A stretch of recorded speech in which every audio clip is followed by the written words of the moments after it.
And then in your family, in your dynamic, you planted another church. Again, after walking through a really painful experience in one church in your marriage, and then God redeeming that, planting another church, adding to your family, and then going through more church struggle. Tell us a little bit about what were some of the catalytic moments that you'd be willing to share with us today that we could learn from that forced you to change how you begin to manage stress. You can see the heartbeat behind me here. It's a heartbeat monitor, and we really want to talk to leaders about the heartbeat of a healthy leader, which means we manage our stress differently. But there had to have been some huge catalytic moments for you guys along the way. Tell us about some of those. Well, I mean, I'll share kind of an initial thought, and then maybe Trish can jump in and add to it. But when we were early on in ministry, one of the very first leadership conferences I ever went to, we went to Southeast Christian Church in Louisville, Kentucky, and I was probably 24, 25 years old.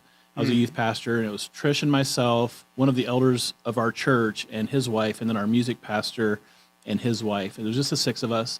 And Bob Russell said something at that conference that stuck with me, but I didn't really understand it at the time. He said, when God has an impossible task to do, he finds an impossible person and breaks them. Wow. And I'm like, well, that's tweetable. That's really kind of a great statement, you know.